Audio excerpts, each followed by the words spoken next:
যাদের সন্তান রয়েছে, ছোট্ট বাচ্চা কান্না করে, অনেক কান্নার কারণে মা বাবা ঘুমাতে পারেন না, ছোট্ট বাচ্চা ঘন ঘন অসুস্থ হয়ে যায়, বাচ্চাটার একটার পর একটা বিপদ লেগেই থাকে। অনেক সময় সন্তানের অসুস্থতার কারণে প্রবাসী ভাইরা দেশে চলে আসেন, মা বোনেরা হতাশ হয়ে যায়, বাচ্চা ছোট্ট বাচ্চা কিন্তু অসুস্থ হয়ে যায় ঘন ঘন।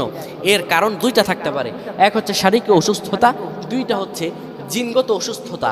অনেক দুষ্ট জিনেরা ছোট্ট বাচ্চাদের উপর আক্রমণ করে এবং সে বাচ্চাগুলোকে অসুস্থ করে দেয়। আপনাদেরকে একটি দোয়া শিখিয়ে দিচ্ছি। বিশ্বনবী মুহাম্মদুর রাসূলুল্লাহ সাল্লাল্লাহু আলাইহি সাল্লাম তিনি তার নাতিকে হাসান আর হোসাইনকে এই দোয়া পরে ফু দিতেন। সুবহানাল্লাহ। এই দোয়াটা পরে যদি আপনি ফু দেন, আপনার সন্তানের যতগুলো রোগ আছে, বিপদ আছে, বালা মুসিবত আছে, অসুস্থতা আছে, বিমার আছে, আল্লাহ তাআলা দূর করে দিবেন। দোয়াটা কি একদমই সহজ।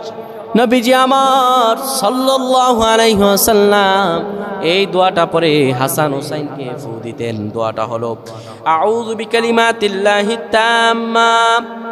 তাম্মাতি মিন কুল্লি শাইতানি ওয়া হাম্মা ওয়া মিন কুল্লি আইনিল লাম্মা।